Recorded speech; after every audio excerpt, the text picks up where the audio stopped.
Hey everyone, it's Swank Ivy, and I'm back with another video, but this time I'm not doing part of my usual Letters to an Asexual series.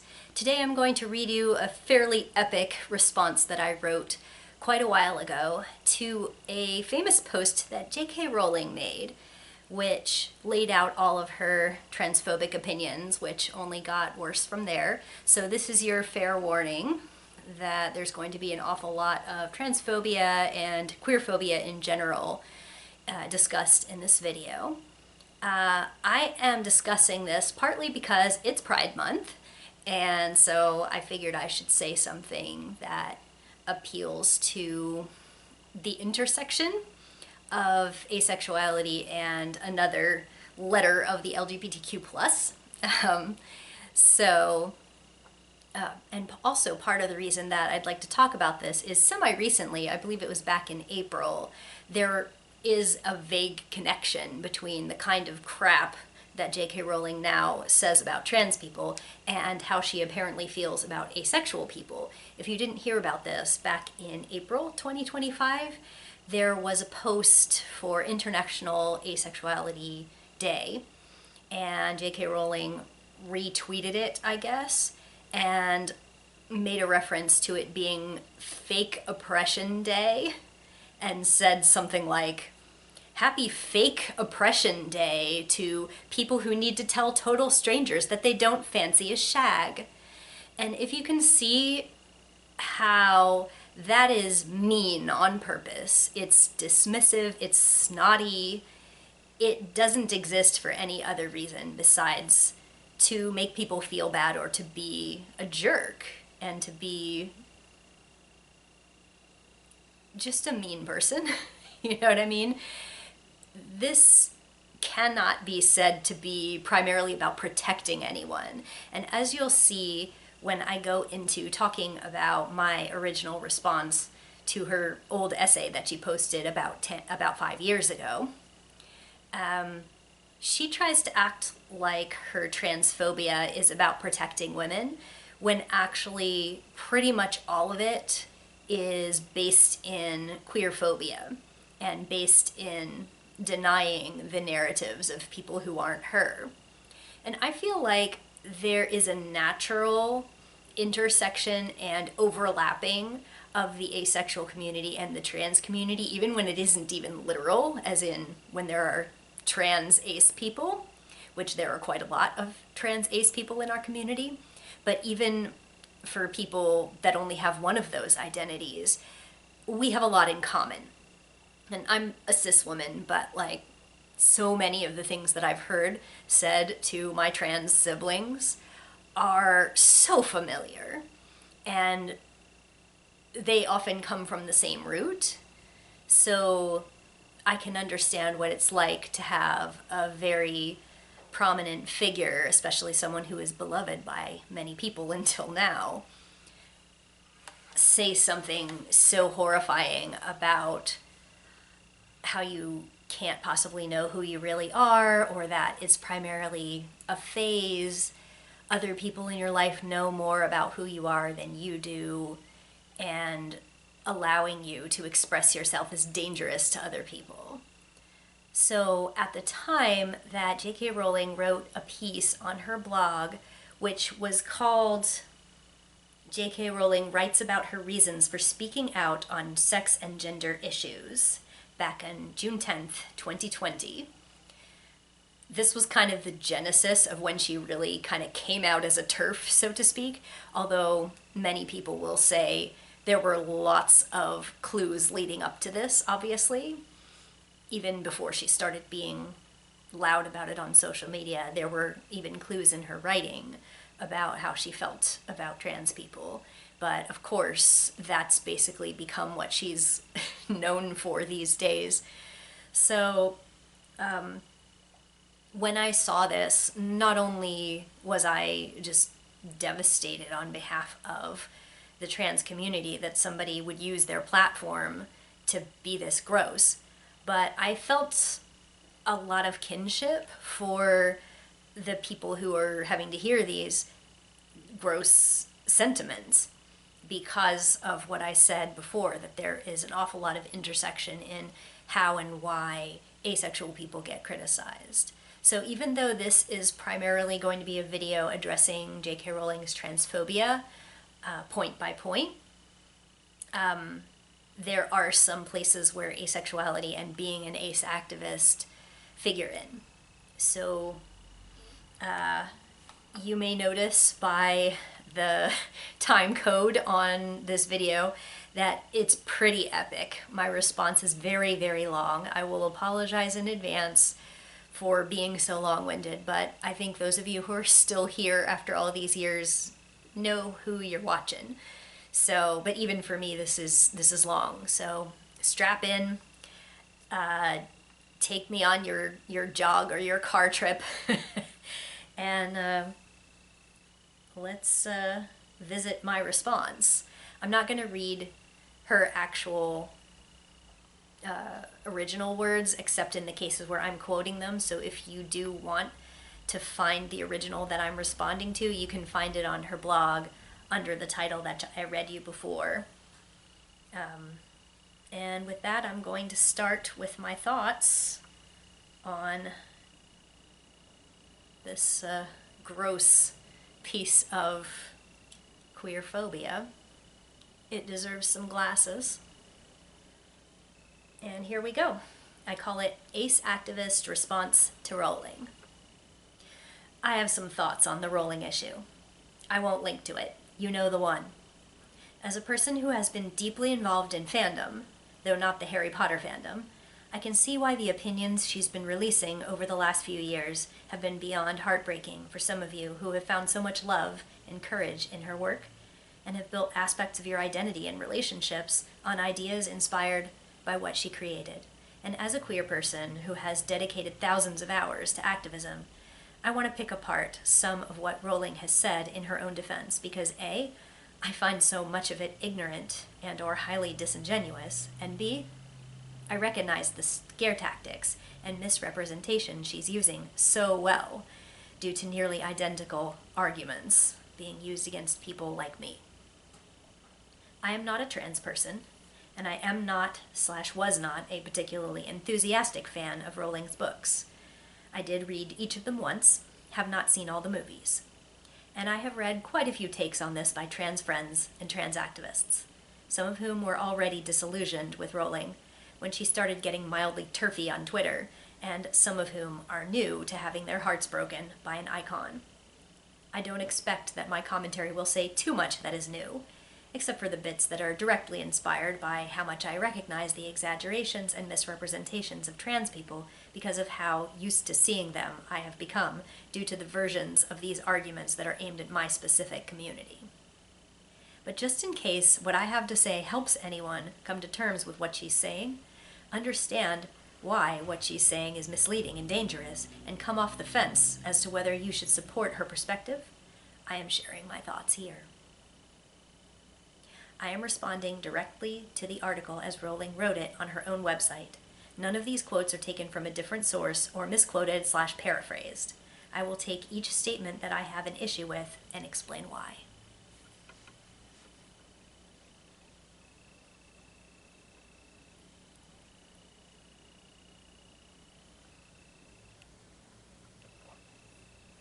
Quote, I tweeted my support for Maya Forstater, a tax specialist who'd lost her job, for what were deemed transphobic tweets, end quote. Maya Forstater did not lose her job exactly. The people she worked for declined to renew her contract when it was up for renewal, which is within their rights. They did so because Maya was vocal about the fact that she did not accept the declared gender of trans people. She intentionally misgendered people in her workplace. She spun this as necessary due to biological fact and insisted that this was scientific and believes trans people intrinsically are the gender they were assigned at birth. Also, that women are being hurt if transgender people are treated as their appropriate gender. She also attempted to make it a sexism issue by claiming she was discriminated against for having to answer for these beliefs due to the fact that women more often believe this way versus men. The incident surrounding her loss of employment is being spun as unfair for a poor, taken advantage advantage of oppressed woman, to not be able to freely share her opinions that others are wrong about their identity and should be misgendered. It's not an outrageous firing of someone for their beliefs. It's a judgment that someone who claims someone else's gender identity is up to her own interpretation to accept or deny, and chooses to loudly act on and discuss such things, is maybe not a good representative to interact with the public, especially if your organization deals with economic inequality. You're not being fired for your beliefs if your belief is that you should be able to call a woman he and insist that's science, not hate. When challenged and asked to use proper pronouns, she insisted, specifically in words, that trans women are men. And since that is a true statement, she refuses to stop saying it. She intentionally called trans women and non-binary people men in dresses, and repeated scare tactics about letting them into bathrooms and dressing rooms. She stated that being trans is delusional. She defended using trans people's dead names in public on purpose to expose truth. She tried to present her position as a legitimate belief as worthy of protection, as a religious belief. But it wasn't just a belief. It translated into action that shamed and hurt one of the most vulnerable populations in the world and made their workplace hostile. The employer chose those vulnerable people over someone who felt it was her right to create this hostility. And it's pretty nasty to present this as a free speech issue or an issue surrounding the necessary protection of authentically held beliefs. It is very common to publicly encourage sympathy for someone who lost their job over their beliefs and leave out the part where their beliefs would have entitled them to harass and mock vulnerable people they come into contact with in the context of their work. This was actually happening. It is not hypothetical that she might do it. She did do it, and there were complaints. When you have to sanitize the story and leave out huge chunks of it to make your side seem sympathetic, it really should tell you that you're on the wrong side of the argument. Quote, "That single like was deemed evidence of wrongthink, and a persistent low level of harassment began," end quote. Jo liked a tweet, and people noticed. Accusing her detractors of dubbing her guilty of wrongthink is an exaggeration. She thinks these things, and no one's saying she's not allowed to. And no government agency is knocking on her door to stop her from thinking or acting on her thoughts. She's done quite a lot of that, demonstrated at the latest by having complete freedom to write this piece. Her detractors are reacting to what she thinks. They are also allowed to do that. And it is understandable that they are upset with Jo after finding out these are the people she supports and likes. Quote, "Magdalene was a great believer in the importance of biological sex, and didn't believe lesbians should be called bigots for not dating trans women with penises," end quote. It always comes back to, "and then it will force me to date it and have sex with it," doesn't it? I really wish people would calm down about this, because literally no one in our camp is demanding dating or sexual behavior from anyone.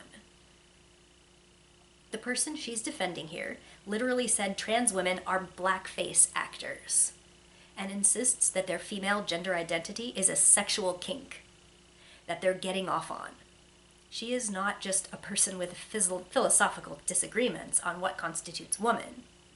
She has stated that the only way trans women exist is as a man's perversion. Again, if you have to sanitize or obfuscate the positions of those you support so they don't sound bad, you should think about why you need to present them this way to the public so it sounds like you've done appropriate research with reasonable compassion.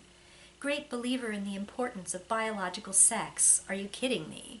Now, there are TERFs who insist that trans activists are using, "and then people who are attracted to women will have no choice but to have sex with us," as the intended ultimate victory move, but pointing out that some women have penises, which should not categorically disqualify them from being interesting to you if you date women, is not the same thing as forcing someone to either admit their bigotry or date you. As a queer woman, I can absolutely say the number of men who insist I must be a man-hater if I don't submit to sex with them personally is laughably high, and yet has never once resulted in me tearfully acknowledging that I must accept sex from these men or admit I am prejudiced against their entire gender. It has also literally never resulted in me shrugging and sleeping with a man because I can't refuse him and still pass as woke. That isn't a thing. But many men have declared themselves vindicated when I say I would not under any circumstances have sex with them, because they made a weird rule in their heads that women who are not attracted to them should be neutral toward undesired sex, and therefore receptive to sex with them unless it's really about hatred or trauma, and that we should, by all rights, be sexually submissive and unselfish enough to agree that our bodies are not really ours. I understand that there is a terrible history of pressuring lesbians and other non-straight women to feel obligated to have sex with men. I have experienced it as a queer woman. It is utterly repugnant to claim that if a woman with a penis wants to be acknowledged as a woman, it therefore means that males are using predatory sexual dialogues to demand sex from marginalized women. If you are a person who does not have sex with men, yes, some trans and trans ally communities would like you to consider that a woman's penis is not a man's penis, and would like you to separate man and penis in your mind in these cases. It does not, therefore, follow logically that women with penises are demanding that cis lesbians have sex with them, as an extension of male entitlement to female bodies. It also does not, therefore, follow logically that women with penises have some kind of social power to force any gender, including men, to date them.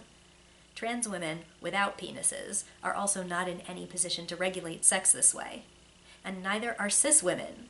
It's weird how often trans women wanting to be acknowledged as their correct gender are almost universally framed by TERFs as A, probably having a penis, and B, demanding that repulsion toward penises by any individual be understood as bigotry. There is no mainstream push from any organization to demand that individual people who are attracted to women must have romantic and sexual relations with trans women. It's just that trans women are so diverse, and the only thing they necessarily have in common is that they do not identify as the gender they were designated at birth. If someone believes they could not be attracted to a trans woman because they have preconceived notions of what her genitals look like, what her body looks like, what her face is like, what her voice is like, what her mannerisms are like, I can guarantee you there are trans women who do not have the traits that would disqualify them. But if your qualifications for who you have relations with is literally, I need her to have been born with a vagina, you're allowed to do that. You will not be forced to date anyone you don't want to date. There are many, many, many reasons to not date any individual woman. And if not being born with a vagina is a deal breaker for you, then the deal is broken before it can be made. Though I guess that's hard to swallow if part of your rage against trans people depends on them being predators with violent sexual desires that will harm women. But I'll handle these hypothetical and almost entirely imaginary caricatures of trans women later in this essay. You can quietly, happily avoid dating anyone, including individual trans women, or anyone whose genitals upset you, without being loud on the internet about how they and their social group are objectively disgusting or unattractive to you. We don't need this announcement, and we aren't therefore forcing you to date and mate with trans women if we ask you to stop screaming your trans-exclusionary dating policy from the rooftops using alienating, abusive, cis-sexist language. No one owes you romantic or sexual attention. This is very basic. It is utterly ridiculous to claim that trans activists are demanding that willingness to date and mate with a trans lady is part of the contract you sign if you accept her authentic gender. If you're grossed out by someone's genitals, or presumed genitals, no matter what they are, yes, you might want to examine why that is, but you are also 100% entitled to avoid any sex with anyone for any reason. And the fixation with what may or may not be in a trans woman's pants is also inappropriate, but people do really like to make assumptions about it.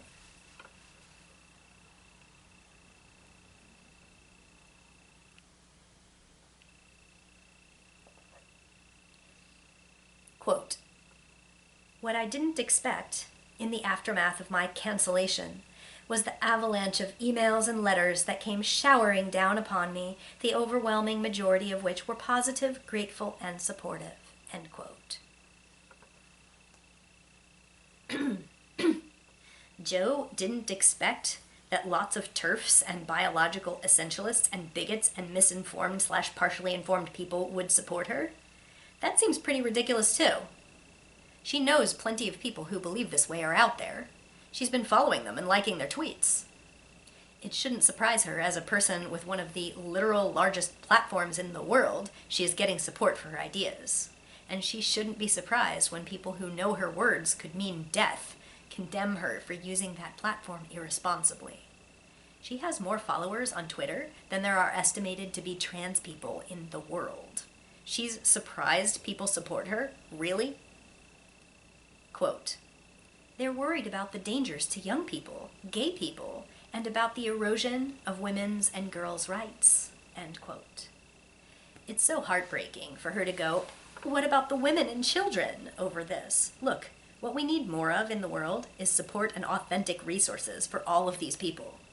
The concerns she raises are largely dramatic what-ifs about lost young girls and how mainstream trans education could destroy them. We do need more safeguards against misogyny and sexism. It's not trans people and support for them that is eroding that. It's awfully peculiar that she's taking something that's true, there are dangers to young people, gay people, and women's and girls' rights, and suggesting that trans people's truths are lies that help destroy other vulnerable populations. Quote, "I'd stepped back from Twitter for many months, both before and after tweeting support for Maya, because I knew it was doing nothing good for my mental health. I only returned because I wanted to share a free children's book during the pandemic. Immediately, activists who clearly believe themselves to be good, kind, and progressive people swarmed back onto my timeline, assuming a right to police my speech, accuse me of hatred, call me misogynistic slurs, and above all, as every woman involved in this debate will know, TERF." End quote. Factual misrepresentation, apparently on purpose. She didn't mention why people swarmed. They weren't sitting around hibernating, waiting for her to resurface so they could attack her. They responded because she literally tweeted something transphobic. By accident, again, she tweeted, at a child, a paste from something she'd been reading about a court case featuring a trans woman being a violent criminal. The pasted text contained vulgarities, repeatedly misgendered the trans woman as he, and featured info about someone who got arrested. When called out, Rowling got really snotty about how she has every right to read about the case against the trans woman, even though literally no one cares that she's reading about a case. They cared that she tweeted weird transphobic misgendering stuff with swear words in it at a child. It was an accident, but yes, she accidentally pasted these things into a tweet to a child who was engaging with her about the children's book she mentioned. She complimented the child's drawing and finished the tweet with a sloppy paste from this case she was reading about. And she literally didn't mention this while talking about how activists mobbed her upon her return, as if they just did it in response to nothing. Incidentally, I obviously don't agree with harassment and name-calling and misogynistic slurs. I'm sure some people would love to say, "So, you defend these people? So there is nothing wrong with people calling Jo X, Y, and Z? So you're okay with her getting death threats and rape threats?" No, man, I'm not. I've been on the other end of that too. And it doesn't logically follow that I grin and cheer on the violent threats if I say, she shouldn't be saying those things. And they are reacting to something she did, not spontaneously attacking her and creating the controversy in the first place. She is throwing the first punch here. And that's literally being obfuscated in her retelling. She erased her crime completely from the story to spotlight all of the negative reactions as unreasonable. Do you see that? Quote, "Ironically, radical feminists aren't even trans-exclusionary. They include trans men in their feminism because they were born women." End quote. Men should be included in feminism. Holding up their inclusion of trans men as proof that TERFs aren't trans-exclusionary is bizarre.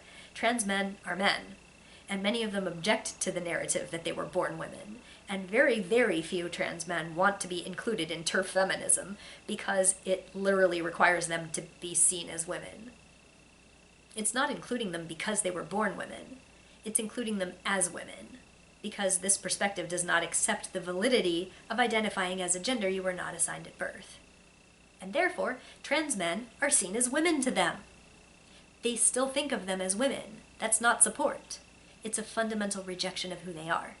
And it's pretty suspicious that trans women are portrayed as eroding women's spaces, but trans men aren't seen as doing the same to men's spaces. Instead, they also are vulnerable women, being hurt by trans narratives. Interesting. Don't think for a second that trans guys are sitting around appreciating this inclusion, though. Obviously, some of them have a unique kinship with women's experiences because of times they may have been seen as women while cis men can't relate. As for my personal perspective on this one, people who deny the validity of my sexual orientation are adamant that they are actually trying to help and support me for my own good, because I'm not trusted to understand myself, because people, mostly straight cis people, know I would be happier if I'd admit I want what they expect me to want, because it's much more likely that something is wrong with me than that I'm right about myself. They frame this as caring, as wisdom, as necessary. Meanwhile, they discount the possibility that treating me like this, infantilizing me, framing me as unworthy of agency, might be far more harmful than whatever might shake out if I did turn out to be wrong about myself. Jo Rowling makes it pretty clear that she feels these children, especially girls, are victims because the transes have an agenda. Though I'm not sure if she thinks they're all deluded and hurting people with their delusions, or whether she thinks they're engaged in a very intentional effort to erode women's rights. And kids who think they know their gender aren't entitled to doing anything meaningful with how they experience themselves because they're not equipped. I tell you what, I received this reaction a whole lot more when I was younger and talked about my queer identity. But as an adult, the number of people who disbelieve me and attack/shame me over it has not changed. They just do it a little differently. Either they tell me I never matured and am perpetually living a regressive life, or they tell me I have an agenda to make money and am viciously influencing the youth, hurting people, encouraging them to use my answer instead of finding the right one. It's a level of scrutiny no one ever subjects cis straight people to, and it's a level of certainty they demand from us that they haven't ever had to earn for themselves. It's easy. Set people up as victims who can't advocate for themselves under the influence of big mean queers, and suddenly all the leaders and mentors in the community are perverts and predators.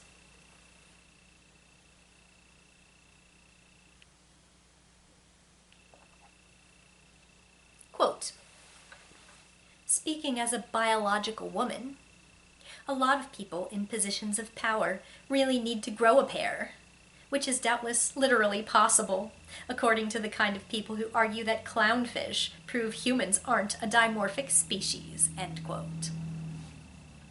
Oh, this is so fucking gross. It reminds me of the dipshits who send me mail sneering that I must be able to clone myself because I'm asexual, or send me "it's science, face it bitch" messages about how I must be claiming to have no genitals. Phrases like biological woman are othering, and intentionally put trans women in a lesser category. I notice she does not use the phrase cis woman in this essay at all, probably because it is another term she believes it is a slur. Because to her, there are women, and then there are trans women who are not women. No need for the term cis, because that's just a woman. People like her really need to stop responding to nuanced, complicated sex education with, "I guess humans aren't a sexually dimorphic species then." There are many, many examples of naturally occurring physical states in which someone can be physically not male or not female, or have chromosomes or hormones not typically associated with their sex.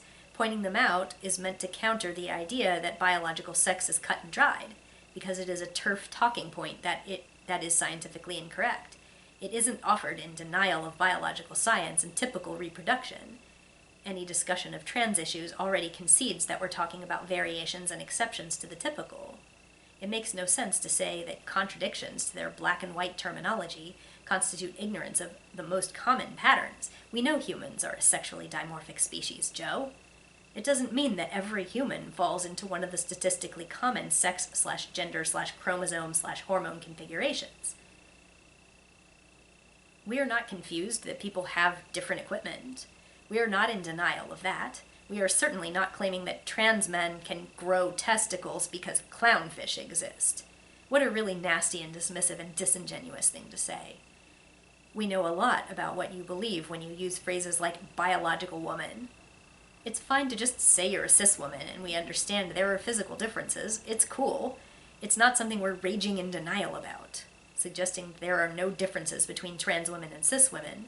What we are saying is that those differences do not make trans women less female or less deserving of everything that comes with femaleness in society. If you are not someone's doctor or healthcare practitioner or involved with them in a caretaker capacity or intimate partnership, you don't need to be worried about what equipment someone has. Yeah, we know you want to use that knowledge to think about them differently and treat them differently. That's the issue. Quote, I also fund medical research into MS, a disease that behaves very differently in men and women. It's been clear to me for a while that the new trans activism is having, or is likely to have, if all its demands are met, a significant impact on many of the causes I support, because it's pushing to erode the legal definition of sex and replace it with gender, end quote. So, you need to push back against trans activism because you think trans people with different biology from cis people are going to have the end result of muddling disease research. Because somehow if someone trans is legally going to be allowed to call themselves the right gender and sex, everyone will just be helplessly required to erase patients' trans status from their medical records, and it will distort medical treatment. Right. No, really. It's fine to just study different bodies differently, and no one is going to force you or your doctors/researchers to pretend a trans woman was born with a uterus or that her chromosomes and hormones are not what they are. This is all a scare to suggest trans people are looking to hide and obfuscate their true status and are going to mess up real science because of the political ramifications of gender. This stuff is not happening. Treating a man with a uterus is possible while fully acknowledging and respecting his masculinity. Sometimes trans people need medical treatment for, say, body parts their gender usually doesn't have, and they run into roadblocks where women's health clinics don't want to touch a man with ovarian cysts. The trans people themselves are experiencing the medical inequality. They aren't causing it for you. Trans activists are not doing anything that will make it impossible to discern important truths about people's bodies in a medical context. But again, you can pretend it's about medical research all you like. But in practical terms, what you mostly seem to want to do is suggest they want to creep on cis women in locker rooms.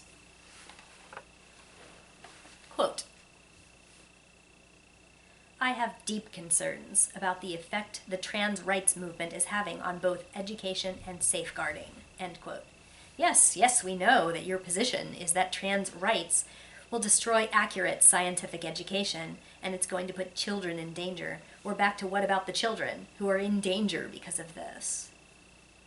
Quote, as a much banned author, I'm interested in freedom of speech and have publicly defended it, end quote.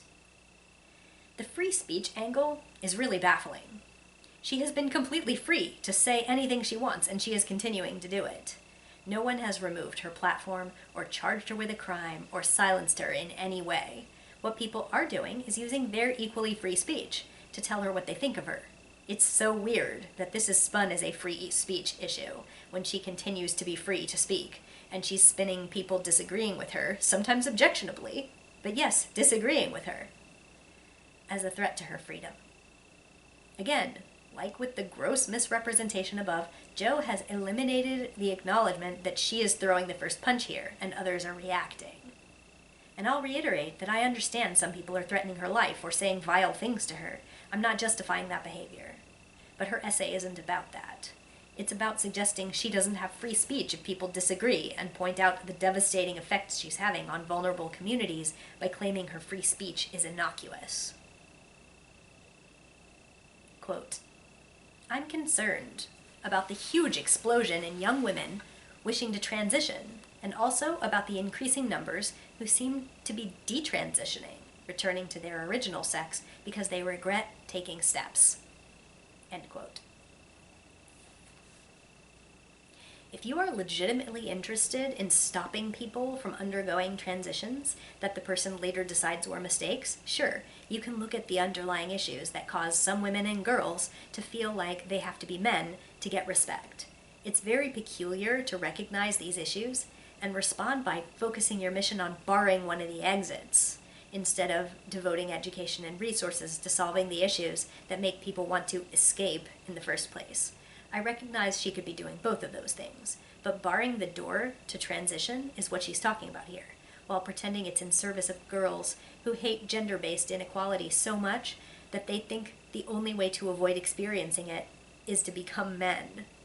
Encouraging transition to escape misogyny isn't, by and large, what is happening with the trans acceptance and support movement. And it is violence to say that people who are wrong about themselves justify halting the spread of this movement or impeding the fulfillment of services needed. Again, as a queer woman who is asexual, I have personally been accused of destroying people's lives with my activism.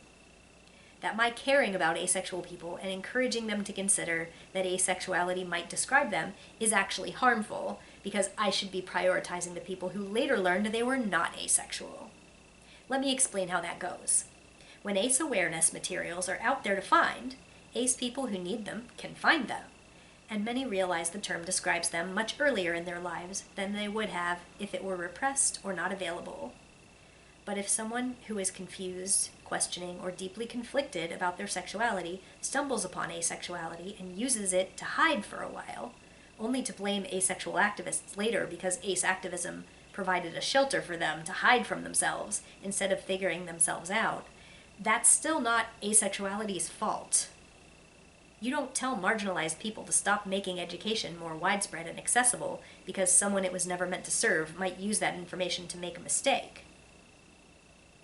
I once received a hateful email from a man who previously identified as asexual, who wanted me to understand that actually, aces are much more likely to be socially inept people with mental illnesses we have not faced, and that he would have figured that out about himself much earlier if he had faced it and not used ace education to feed his delusions. It was my responsibility, he said, to stop encouraging ace acceptance, and instead really do the work, to examine my deep mental trauma and fear, and stop harming people by encouraging them to think they're okay this way. Their loneliness and untreated trauma/illness is blood on my hands, he said. Because he came to terms with his real problem later in life, and now believes every ace is like he was, still in denial. It was surreal to read something so selfish and condescending. But it represents the outlook of people like Rowling, who believe that if anyone emerges from this quest, realizing they'd taken an incorrect route at first, the most responsible course of action is to destroy or hide that route, so normal, decent people aren't dissuaded by it. You want us to hold back on taking care of our own, because some people might be wrong about themselves along the way. You want us to primarily prioritize those people, and make people think there is a long and arduous self-discovery process that can only end up in acceptance of asexuality if every other possibility is eliminated. Let me ask you this. How many people hid their true selves in straightness and were wrong about that? Did you blame straight culture? You don't, but, well, you kind of should.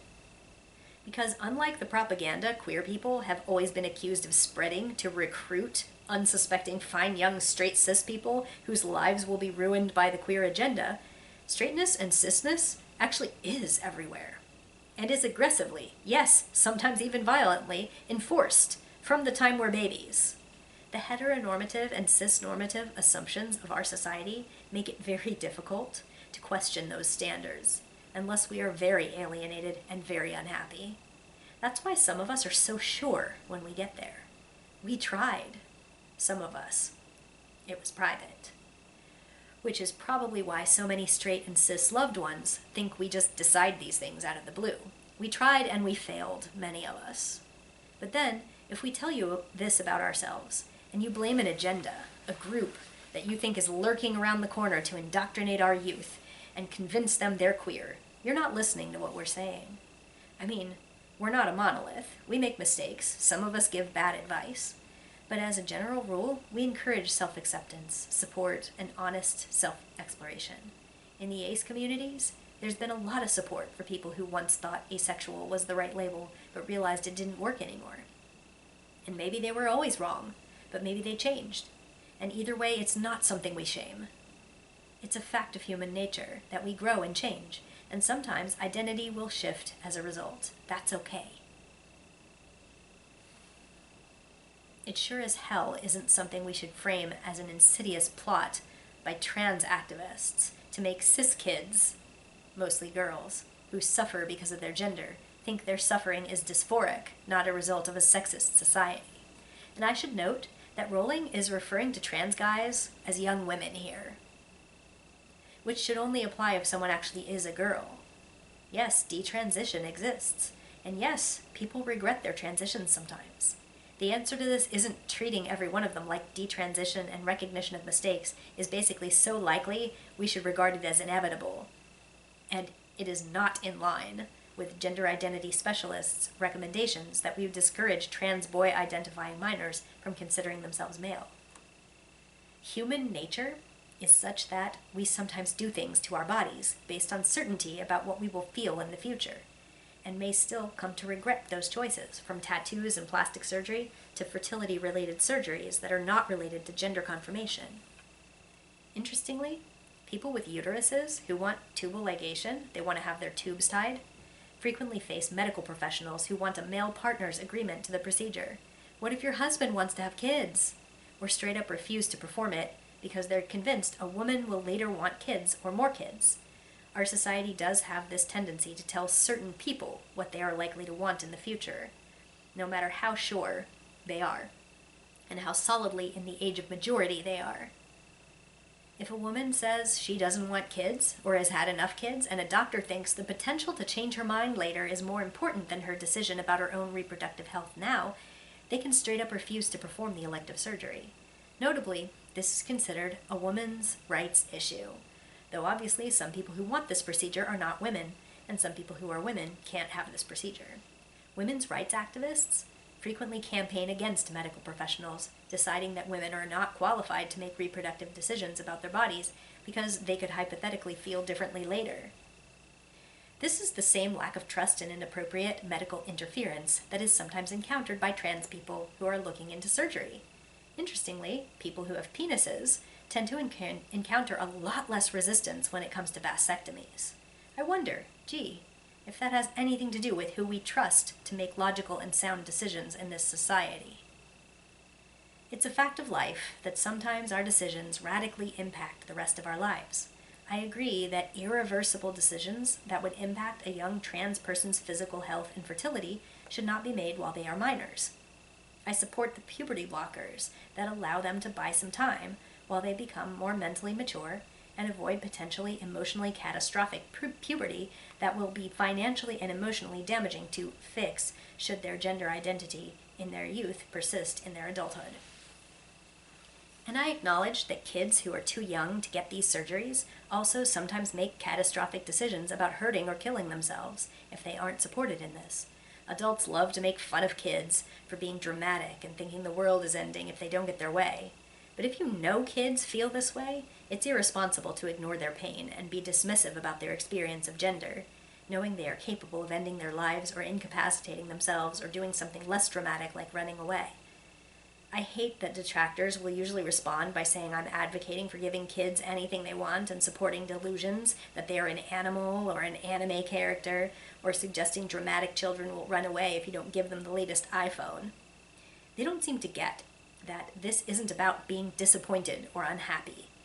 It's about a fundamental rejection of who they are, and about them becoming hopeless about the future in a way you can't imagine if you haven't been there. People get married and it turns out to be a mistake. People choose careers and it turns out to be a mistake. People move to a different country or pick a new major or make a choice that leads to an unwanted future. They are allowed to do these life-altering things when they're young adults. It's very disappointing that trans identity is singled out as needing more regulations, negative press, and disinformation campaigns because transition has the capacity to negatively affect people's future if they're wrong. And yet, you're allowed to marry somebody in a country where literally half of our marriages don't last, and tons of them end traumatically. And these folks are not up in arms with PSAs and organizations and smear campaigns about the evils of marriage. It would be great if what was being advocated for here was support of trans people at all stages of transition, with services and community that can be trusted to also support you if you're wrong about yourself, but aren't actually primarily there to suggest you're wrong about yourself. If you pointed at divorce rates as a reason to spend most premarital counseling on telling people they probably don't want to get married, you'd be laughed at. But that's what Rowling appears to be advocating here. That if a small percentage of people detransition, we need to fall back on back-asswards interpretations of see, sex is real, and birth sex is forever gender.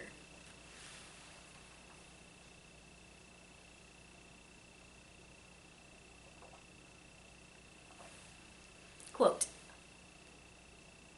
some say they decided to transition after realizing they were same-sex attracted, and that transitioning was partly driven by homophobia, either in society or in their families, end quote. Yes, that's a problem. I have seen it happen. And the answer isn't stop spreading awareness and information about trans identities. It's stop being okay with a homophobic society. It is laughable, however, to imagine that any trans person simply decides, I'm gonna transition so I don't have to be gay, and obliviously goes on that path imagining they'll be accepted as if they're cis. I know some people don't understand that liking boys doesn't make them a girl, especially in our society that shames attraction to boys as a feminine trait that's less accepted in boys, and vice versa, but no responsible gender counselor is going to paint an entirely rosy picture of transition that will make trans people think they won't experience transphobia. Quote, 10 years ago, the majority of people wanting to transition to the opposite sex were male. That ratio has now reversed. End quote. I hope people will ask the question of what she is actually reading, and don't accept her statistics at face value, or generalize them to the overall population. Either way, is the point here, now the religion of transgenderism is converting vulnerable girls because misogyny is worse than it was 10 years ago? Or what? I mean, if there has been an increase in trans guys who want to transition, is it possible at all, spoiler, yes, that the options for actual social and physical transition for them are more available now than they were 10 years ago? Or that trans women who were read as effeminate boys were subjected to worse punishments than trans men who were read as tomboyish girls? And you also have to keep in mind some of the particulars of why and how people access services. This is beyond the scope of me replying to this, though. Quote, parents online were describing a very unusual pattern of transgender identification, where multiple friends and even entire friend groups became transgender identified at the same time. I would have been remiss had I not considered social contagion and peer influences as potential factors, end quote. Rowling was quoting Lisa Littman here.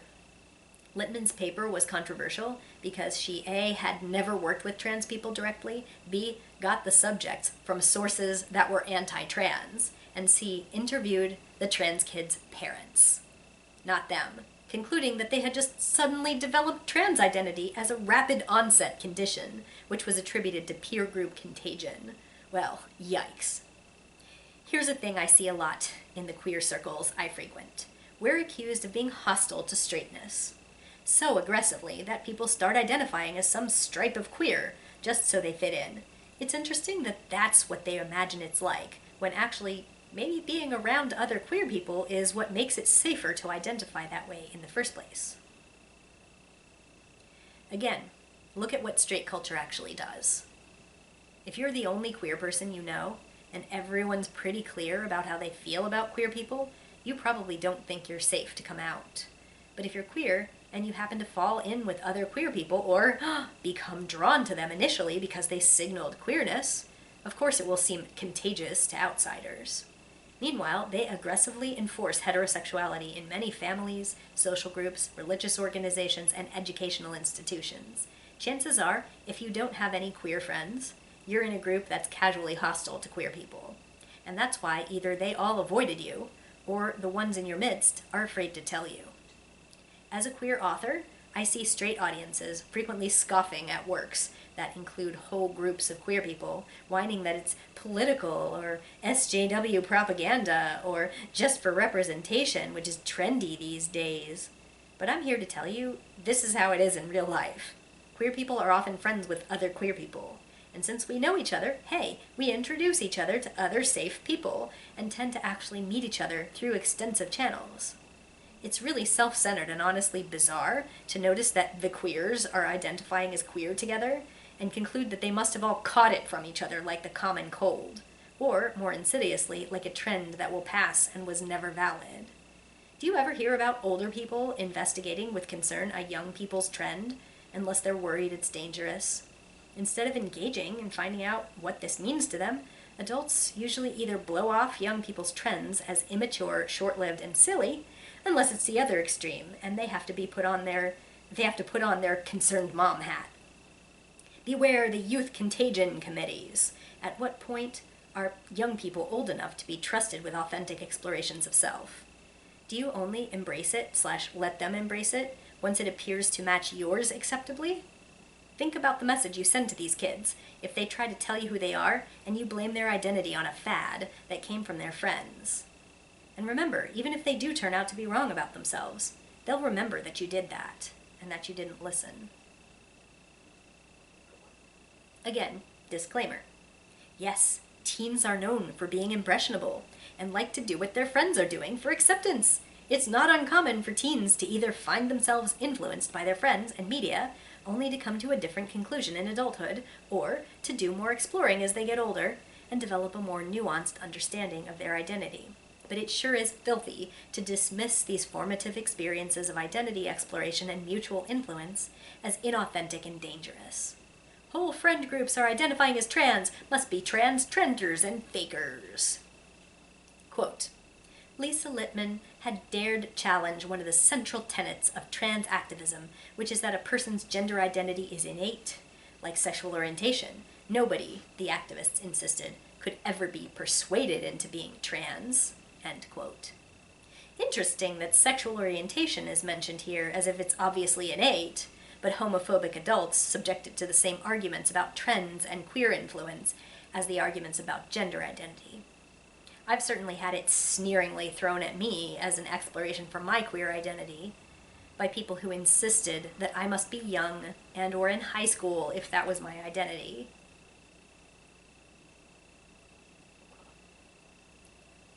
Quote, the writings of young trans men reveal a group of notably sensitive and clever people. The more of their accounts of gender dysphoria I've read, with their insightful descriptions of anxiety, dissociation, eating disorders, self-harm, and self-hatred, the more I've wondered whether, if I'd been born 30 years later, I too might have tried to transition. The allure of escaping womanhood would have been huge. I struggled with severe OCD as a teenager.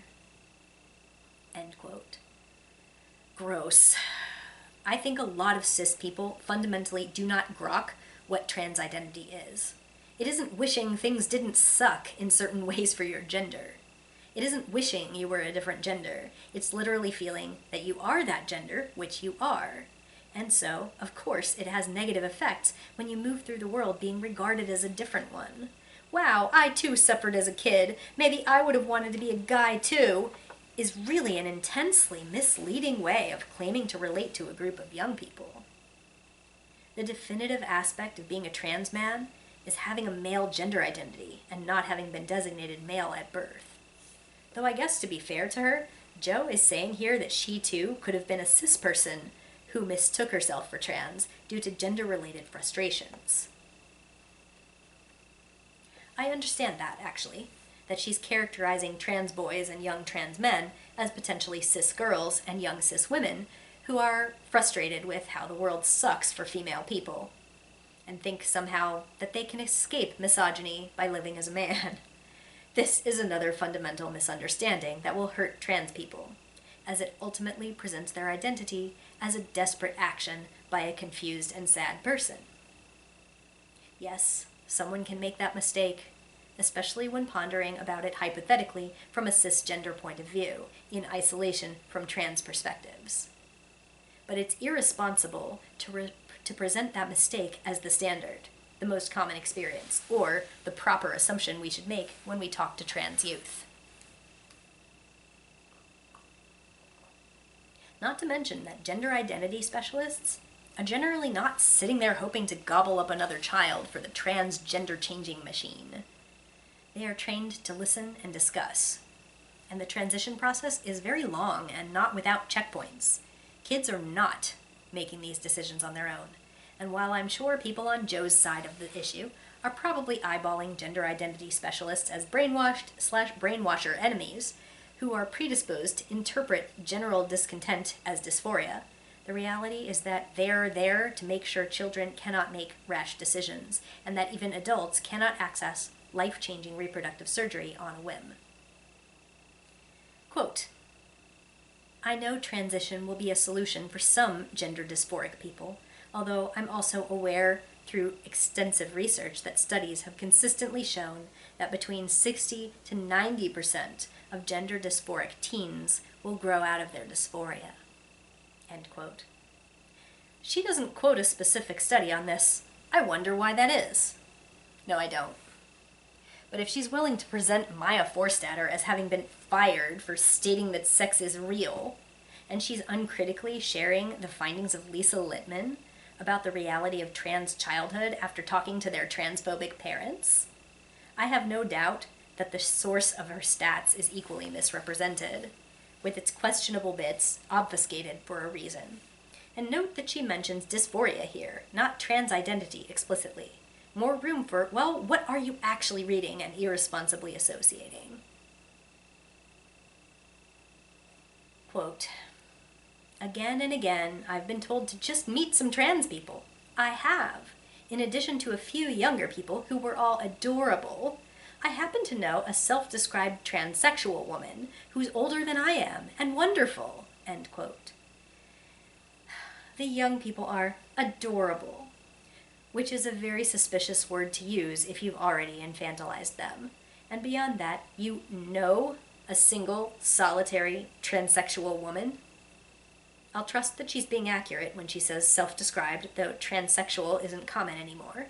That said, it was used by many for a long time, and I could imagine it being the default term of an older trans person. I notice she doesn't say this lady's her friend, but even so, it still strikes me as I can't be transphobic because I know someone who's trans, and she's wonderful, though I didn't say valid. Like the men who insist they aren't sexist because they're married to women they love, Jo is saying here that she totally has spoken to and had contact with trans people, but what good does that do if she still feels like she can say these things about them? Or like she can speak up for acknowledging that sometimes they're right about transition being the best thing for them, while saying in the same breath that much to most of the time it's a phase teens grow out of.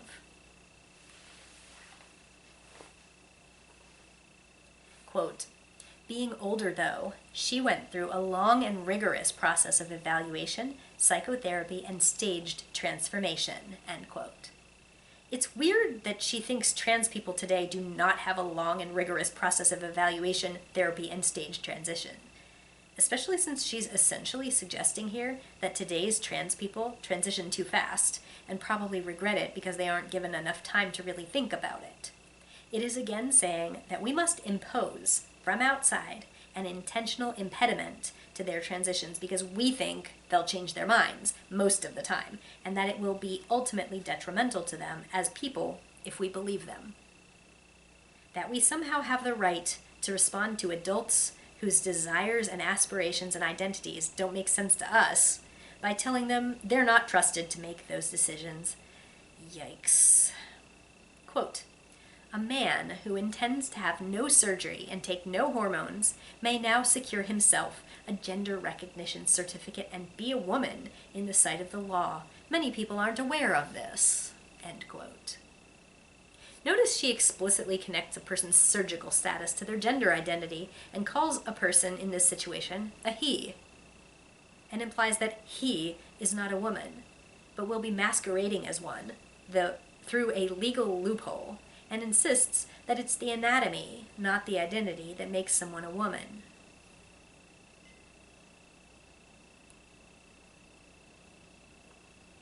There are plenty of people who do not want surgery, cannot have surgery because of health issues or religious reasons, cannot take hormones for various reasons, and/or cannot afford surgery. It's the absolute pinnacle of privileged horseshit to connect a person's medical decisions with the truth of their gender. This also connects really solidly to the TERF talking point that men think they become women by having vaginoplasty, like that the surgery itself is what they think makes them women. The same people love to talk about the surgery resulting in genitals that are inferior to those of cis women, mock trans women for not having working reproductive organs, suggest their hormone replacement therapy renders any traditionally feminine effects as fake, frequently make disgusting comments about them being mutilated men, and process the trans woman as trying to be a woman, while still thinking like a man. They insist that trans women all want this transformative surgery, but also think the surgeries are not successful in transforming men into women. They do not believe anyone assigned male at birth can be a woman. So their preoccupation with the physical transition is a little peculiar. But either way, they're happy to use the common boogeyman of a very masculine trans woman in a prom dress stomping into a bathroom with hairy legs and linebacker shoulders, whipping out her dick to pee in the sink, I guess, and daring you to do something about it. But keep in mind that she's building to something here. If it really was how she said it was, and someone who is a man in every way could just say he's a woman and get a gender recognition certificate, what harm would that do to Rowling and her ilk? Don't worry, she'll tell you. Quote, "Between the backlash against feminism and a porn-saturated online culture, I believe things have got significantly worse for girls. Never have I seen women denigrated and dehumanized to the extent they are now. From the leader of the free world's long history of sexual assault accusations and his proud boast of grabbing them by the pussy, to the incel, involuntarily celibate, movement that rages against women who won't give them sex, to the trans activists who declare that TERFs need punching and re-educating. Men across the political spectrum seem to agree. Women are asking for trouble. Everywhere, women are being told to shut up and sit down or else." End quote. I'm a good dozen years younger than Rowling, but I 100% can't agree with her on this whatsoever. When she was born, women were barred from running marathons because it would make them infertile, and women could be denied credit cards if they were single or didn't have their husband's permission.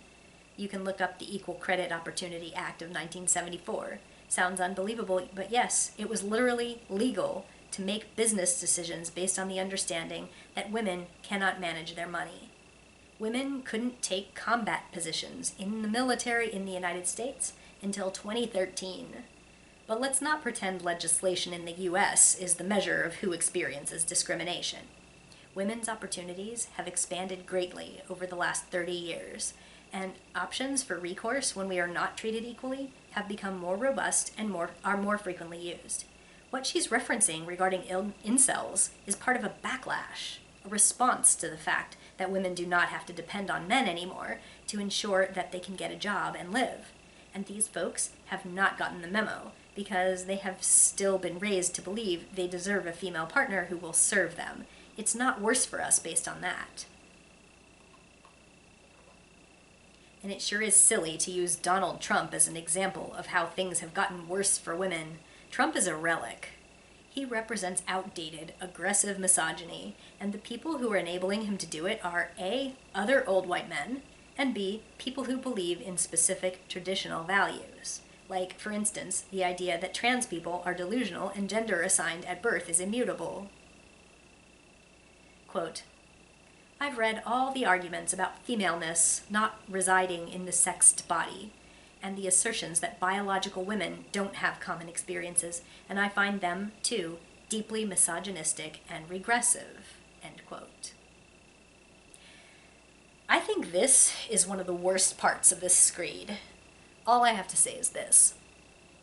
Your biology being inherent to your experience of femaleness does not mean that other people cannot also experience a valid femaleness. Of course it's true that typical cis women's biology has been part of the basis surrounding their oppression for a very long time. Women being used as baby makers and homemakers and tying them to men for their sustenance is a thing, and yes, again, historically and currently tied to biology in some ways. What's important is that women as a class are not oppressed solely because of that.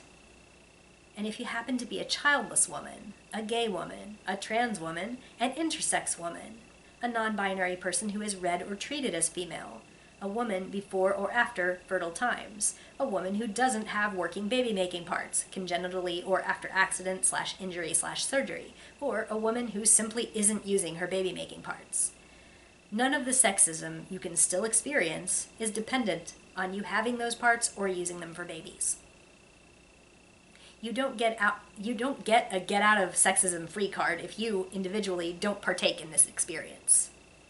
And experiencing childbirth or menstruation or being born with those parts but not being a woman does not tie you to womanhood. No, it's not entirely unrelated. And no, it's not wrong to say that some of these experiences being largely associated with cis womanhood has contributed to a collective identity for us and is used as a way to bring us together or invalidate us sometimes. We're not saying that because some women don't have working uteri or aren't using them, and because some men and non-women do, therefore female oppression based on biology is imaginary or that we're denying that sex even exists. But what you do with your nuanced understanding of sex and gender is what's important. It's extremely disappointing that some people are saying some of these things in a totally reasonable way, and then concluding that trans identity is false or predatory, or at least that it could be. Quote, "It isn't enough for women to be trans allies. Women must accept and admit that there is no material difference between trans women and themselves." End quote. I wonder what that difference should look like to her. Is it that she doesn't want them to use the word women? Does she just not want them in her bathrooms? Does she want them to agree that cis women are women and trans women are wannabes and not real? Does she want their rights to be taken away? Does she want them to all have to wear an identifying badge if they might be mistaken for cis? I mean, surely she doesn't think trans women insisting they are women literally means they believe they have XX chromosomes if they were born with XY, or that they will soon start menstruating out of the uterus they don't have. No material difference means what? In what context that affects her? It's okay to say someone is a trans woman, and they'll generally agree that yes, they are.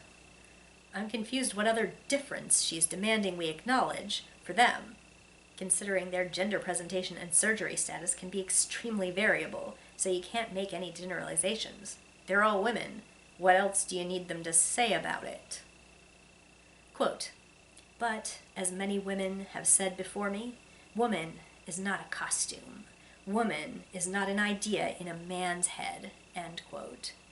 Disgusting, really. I mean, this really hammers it home that she does not believe trans women are women. She believes they are men in dresses who are performing womanhood, and she feels like womanhood itself is being made meaningless if it includes trans women. Seeing sentences like this, written so brazenly as they drip with the blood of hundreds of murdered trans women who were seen as fakes and frauds and predators, written so casually like a triumphant little zinger on a steaming poo pile of a point she thinks she has made. Seeing it set down like this almost makes me wish I hadn't even bothered responding. Because this is it, isn't it? How can you say trans kids are adorable and imply that you find an older trans woman delightful, while also saying you disbelieve them to the very core of who they are? If femaleness means so very much to you, why do you think embracing it is optional for them? Or that you aren't doing violence to them by trying to hold it out of their reach based on your brazen, inappropriate, unacceptable certainty that you know what's in their heads?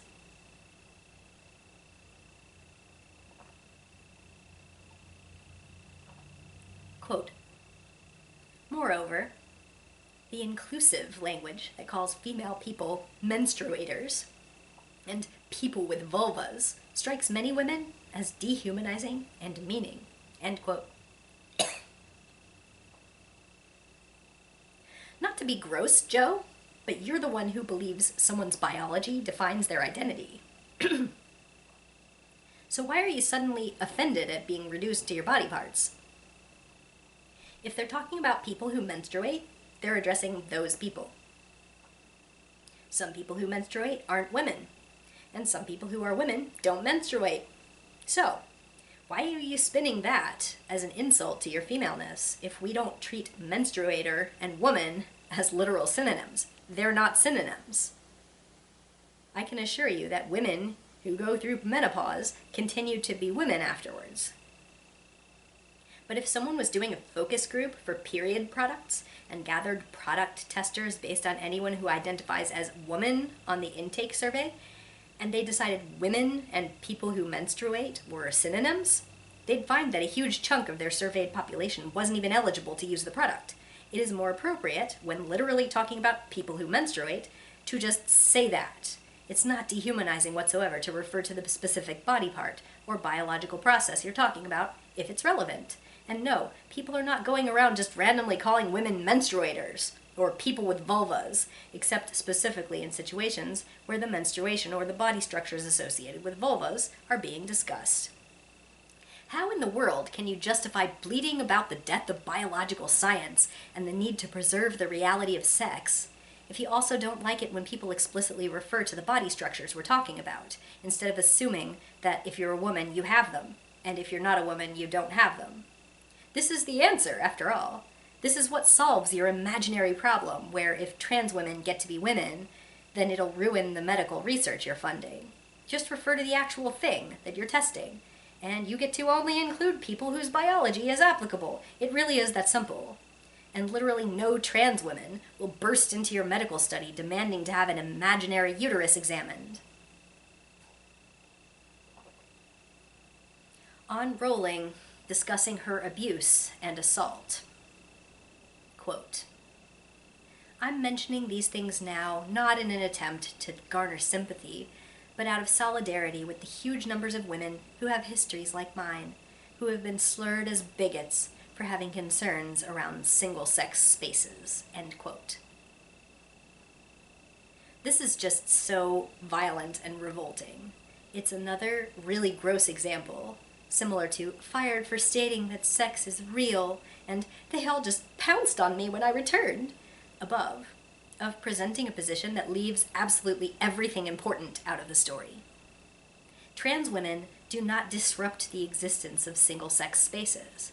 They do not make women's spaces disappear. And they do not, I feel like spitting and setting things on fire right now, they do not represent the threat of male violence aimed at traumatizing and harming cis women. How dare she present trans women's existence as a threat to the need for women's spaces on the assumption that they make spaces violent or unsafe by being in them or potentially being in them, especially when trans women are more commonly the targets of violence than just about every other minority. Quote, "Trans people need and deserve protection. Like women, they're most likely to be killed by sexual partners." End quote.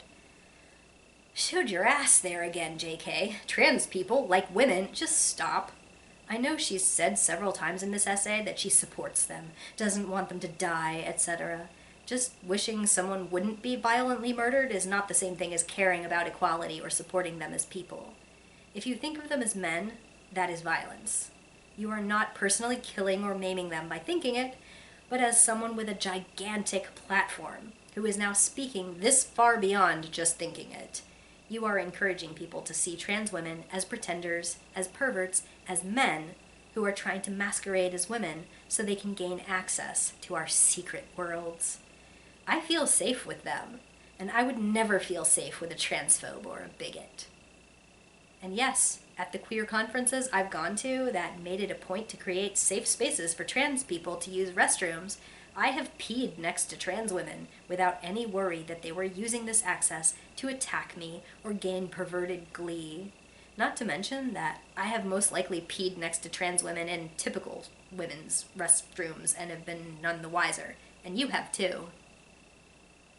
Quote, "So I want trans women to be safe.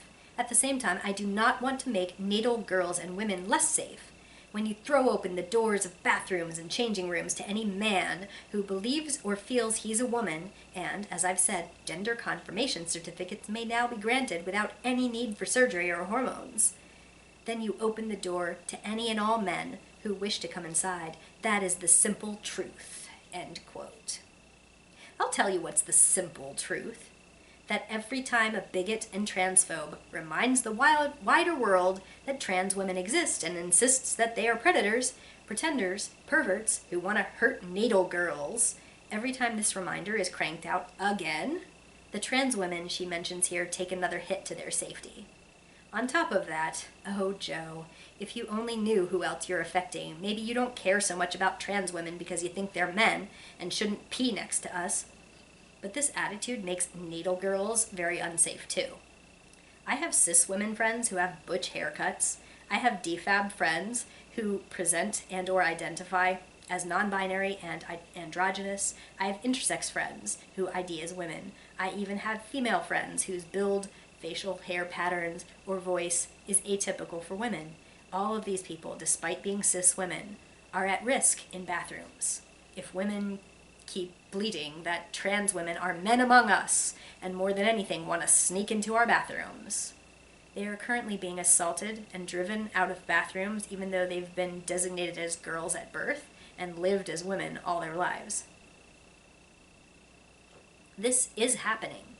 Cis women's true gender is policed because of shit like this. It shouldn't have to be happening to cis women too, for people to care about trans women, but it is happening. Anytime messages like this embolden gatekeepers, you're looking at increased chances that random women will harass and assault anyone who doesn't match what they think of as feminine enough. Femininity, as a performance and a display, becomes required for our safety. It's no way to live, and entirely unnecessary, because even if the person you accuse of being a man does turn out to be trans, she just wanted to pee, and she wasn't gonna hurt you. You are attacking her. Why do you think it's okay to aggressively police the gender presentation of your fellow bathroom users?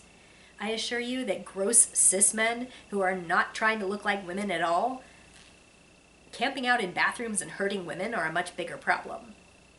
Trans women are much more often attacked and assaulted in bathrooms. It is vanishingly rare for them to do the assaulting. Though I'm sure if Jo Rowling wants to dig through enough cases, she'll find a few where a trans woman acted violently, so she can claim this is their male typical behavior. Gee, I've never known a woman to ever be violent, have you? And maybe then she can misgender her cherry picks in another middle-aged moment and pretend she just cares about everyone and wants to protect us from these criminals.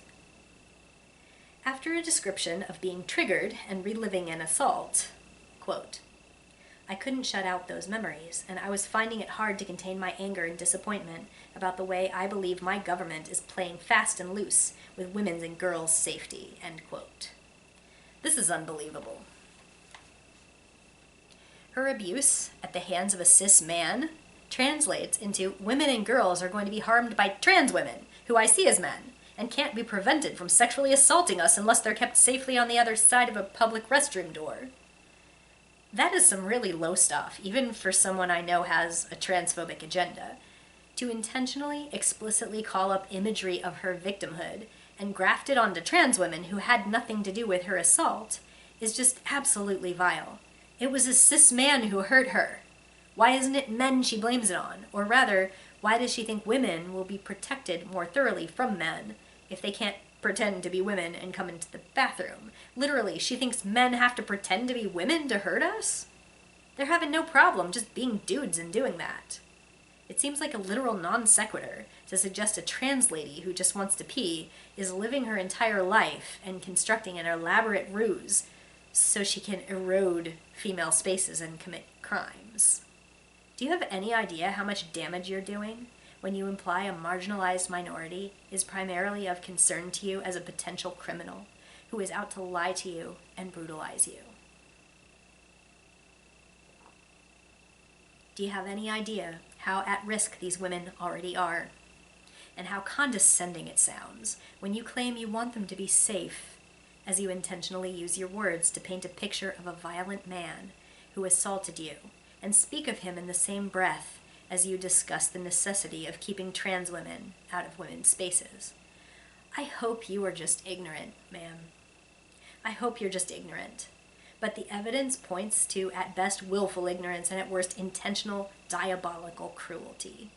Someone with your reach and influential power can't just have an opinion about something like this, because just writing it down makes it so loud that heads are currently ringing with it, even if they didn't know what a TERF was before today, and have no idea what the issues are in trans activism.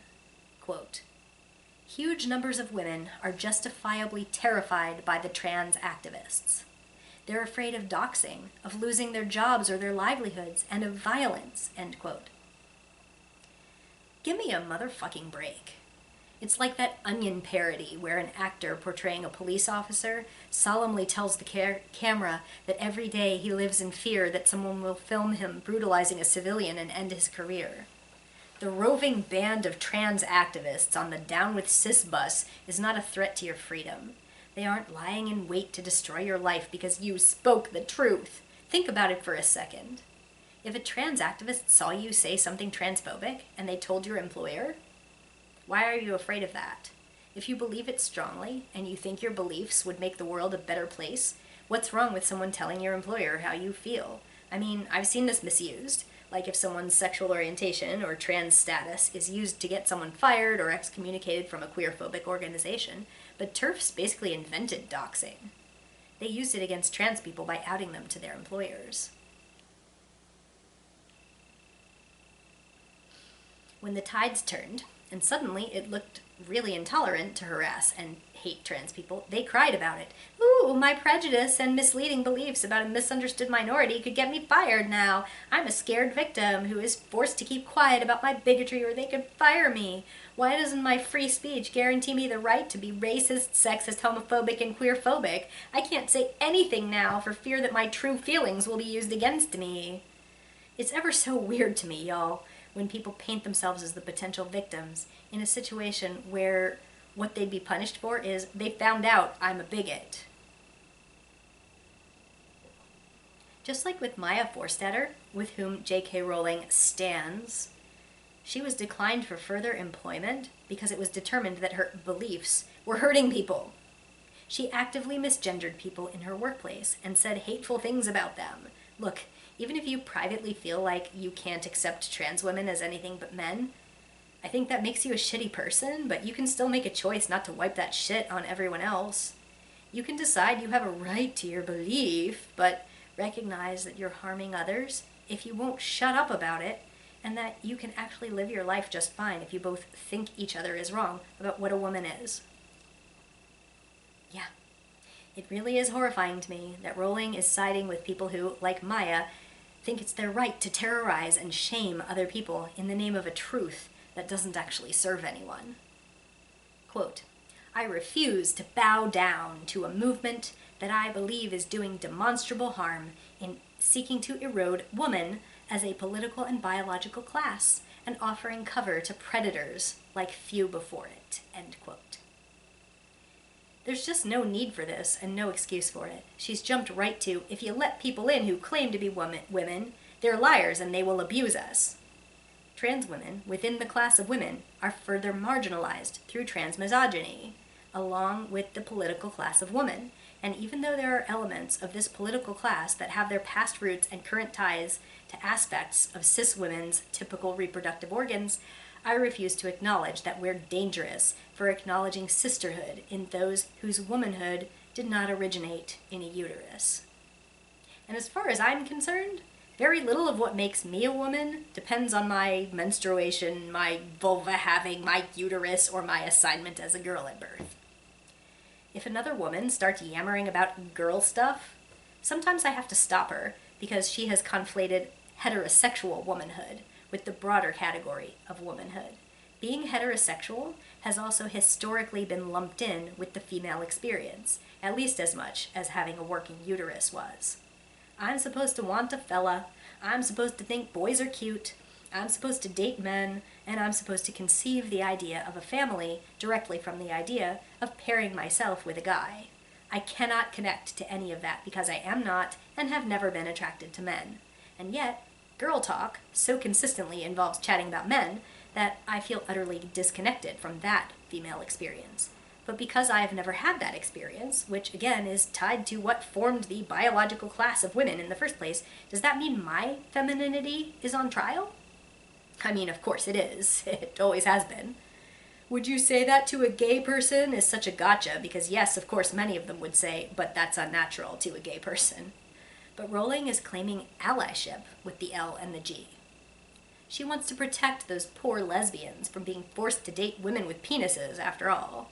She's ever so concerned about how same-sex attraction no longer exists if trans women can erode female spaces. So, theoretically, she should be okay with accepting women into the female club even if they don't have sex or make babies with men, right?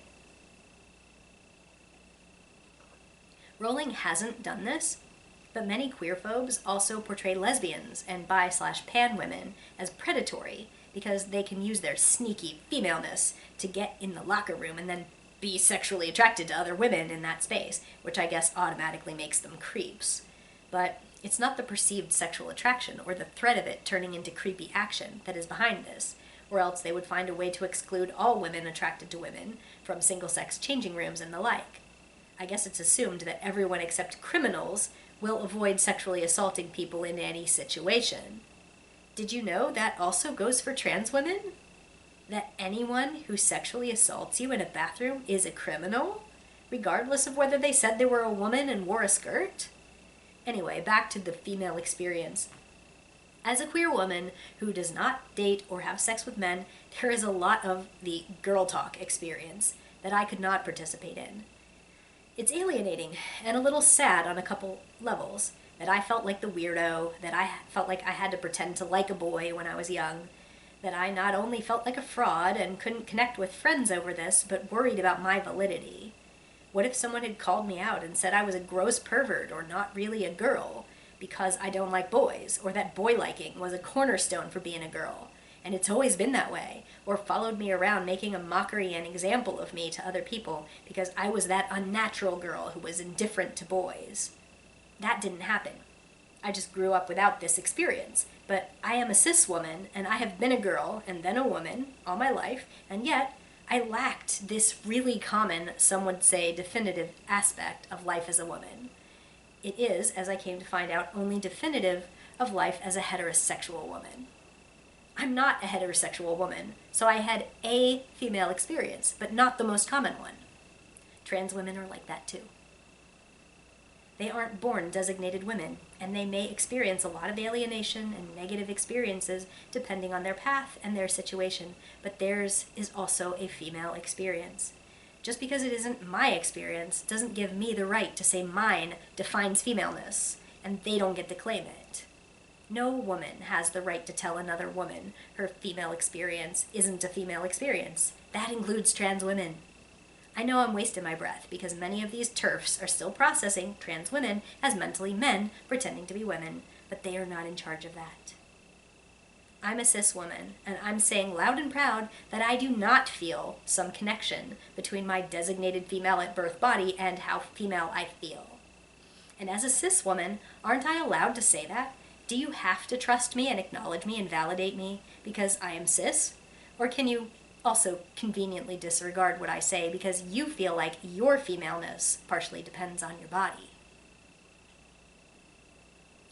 Quote, I stand alongside the brave women and men, gay, straight, and trans, who are standing up for freedom of speech and thought, and for the rights and safety of some of the most vulnerable in our society, young gay kids, fragile teenagers, and women who are reliant on and wish to retain their single-sex spaces.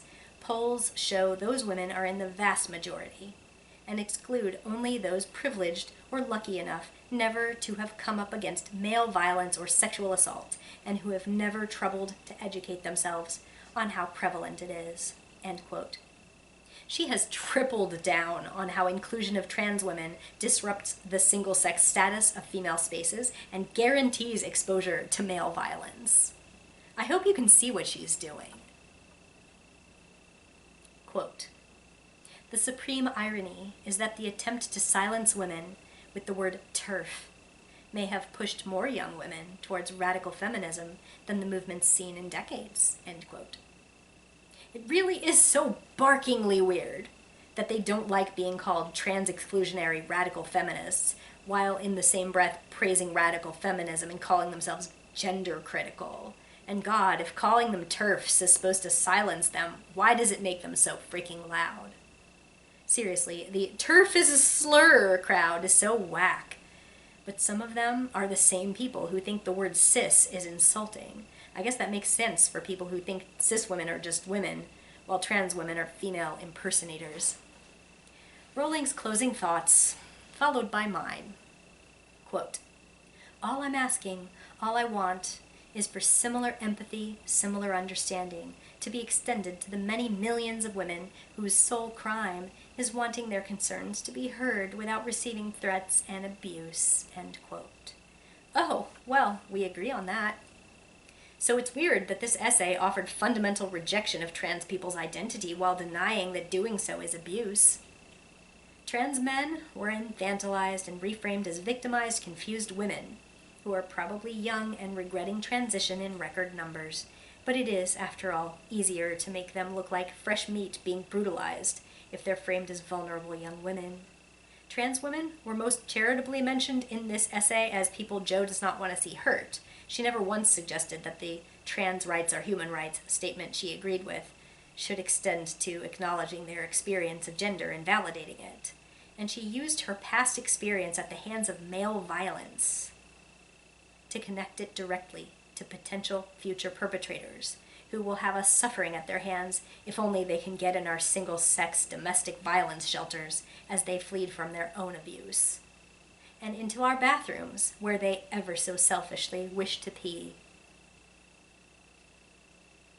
I don't want Rowling to receive threats and abuse for speaking her mind, but it sure is specious reasoning that has her presenting the passionate reaction of her opposition as simply a result of a woman speaking her mind.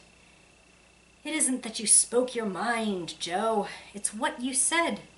We don't hate your freedom. We hate the violence in your speech. Trans women being seen as male tricksters and traps has gotten so many killed and physically harmed in so many situations, from intimate partner violence to medical situations involving rescue workers refusing to treat trans people. And the trans panic laws in my country have normalized the supposed natural reaction people will just automatically have if they unexpectedly discover someone is trans and murder them.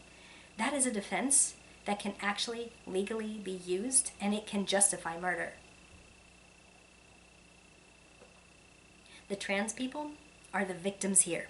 They are not the aggressors, except, of course, that if others think it's okay to see them as wolves in sheep's clothing, pretenders using the costume of woman to mingle among us, interlopers who are trying to gain access to something that isn't theirs, then those attitudes, when given strength and power, will continue to motivate and justify these killings. If you want to do something to protect women from abuse, my God, how miserably you have already failed by amplifying those killing words. And that is that.